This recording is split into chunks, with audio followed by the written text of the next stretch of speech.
AI లిటరసీలో ఇండియాని number 1గా మార్చేందుకు ఎంట్రీ యాప్ సిద్ధమవుతుంది. ఆర్టిఫిషియల్ ఇంటెలిజెన్స్లో జనాదరణ పెరుగుతున్న నేటి ప్రపంచంలో ఎంట్రీ యొక్క ఫ్రీ సాక్షరత .ai ప్రోగ్రామ్ ఏఐని అందరికీ అందుబాటులోకి తీసుకురావడమే లక్ష్యంగా పెట్టుకుంది. నేడు ఇంగ్లీష్లో ప్రొఫిషియెంట్గా ఉన్నవారు ఏఐ నైపుణ్యాలను త్వరగా పొందగలరు, లేనివారు వెనుకబడి ఉంటారు. ఈ సమస్యను పరిష్కరించడానికి సుమారు 1.5 కోట్ల మంది యూజర్స్తో ఎంట్రీ యాప్ భారతదేశం అంతటా 22 భాషలలో అందుబాటులో ఉండే సాక్షరత .ai ప్రోగ్రామ్ను ప్రారంభిస్తుంది.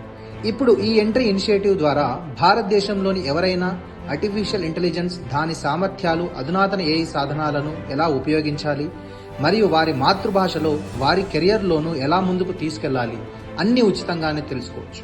కేరళ ప్రభుత్వం ఆధ్వర్యంలో కొచ్చిలో జరిగిన జెన్ ఏఐ కాంక్లేవ్లో కేరళ ఇండస్ట్రీస్ మినిస్టర్ అయినటువంటి పి రాజీవ్ ఈ ప్రాజెక్టును అధికారికంగా ప్రారంభించారు. ఇది త్వరలో 22 ఇండియన్ లాంగ్వేజెస్లో అందుబాటులోకి రానుంది.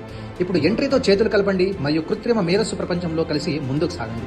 ఏఐని ఉచితంగా నేర్చుకోవడానికి ఇప్పుడే www.saksharata.ai ని సందర్శించండి.